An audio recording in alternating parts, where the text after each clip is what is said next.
دیودار کے ایک درخت کو اتنا بڑا ہونے میں 50 سال لگتے ہیں، لیکن ناقص منصوبہ بندی اور جلدی کی وجہ سے یہ درخت ضائع ہو رہے ہیں۔ یہ دل دہلا دینے والا منظر جھیکا گلی کا ہے۔ سطح سمندر سے 1500 سے 2000 میٹر کی بلندی پر دیودار کے درخت ہوتے ہیں، اور جس جگہ برف پڑتی ہے اور جس جگہ یہ دیودار کے درخت ہوتے ہیں وہ زمین انتہائی نمی والی اور انتہائی نازک ہوتی ہے۔ میدانی علاقوں کی کنسٹرکشن کے اصول اور پہاڑی علاقوں کی کنسٹرکشن بہت فرق ہوتی ہے۔ آپ کسی میدانی علاقے میں 30 دن میں انڈر پاس تو بنا سکتے ہیں، لیکن کسی بھی ہل سٹیشن کے اوپر کسی بھی طرح کی کنسٹرکشن کرنے سے پہلے آپ کو 10 دفعہ پلاننگ کرنی چاہیے۔ انگریز نے 100 سال تک اس علاقے میں حکمرانی کی، اور اس علاقے کے لیے انہوں نے جو SOPs بنا رکھے تھے وہ میں گوش گزار کرتا ہوں۔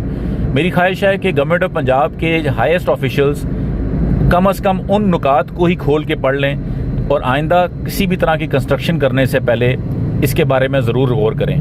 اس میں سب سے پہلا اصول ڈرینیج سسٹم اور نکاسی آب کا ہوتا تھا۔ اس کے بعد اگلا سسٹم سیوریج اور لیٹرین کے اصول ہوتے تھے۔ اس کے علاوہ پانی کے ذرائع کا تحفظ کرنا ضروری ہوتا تھا۔ کسی بھی طرح کی عمارت بنانے سے پہلے اس علاقے کی یا اس جگہ کی زمین کی سٹیبلٹی کو دیکھتے ہوئے اس کو پورا پائلنگ کر کے اس کے اوپر کام کیا جاتا تھا، اور اس کو ویسے ہی کھدائی کر کے نہیں چھوڑا جاتا تھا۔ اور کسی بھی کام کو شروع کرنے اور ختم کرنے کا ایک سیزن کا انتخاب ہوتا تھا، اور اس کے اوپر وہ کام ختم کیا جاتا تھا۔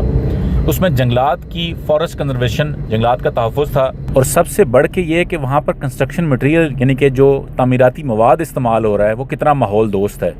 ان سب چیزوں کو فالو کر کے آپ پہاڑی علاقوں میں کنسٹرکشن کریں۔ پہاڑی علاقوں میں کام کرنے سے پہلے یا تو کسی سیانے انجینئر سے رابطہ کریں یا کسی سیانے بابے سے ملیں۔ درخت بچائیں، سیو دا ٹریز۔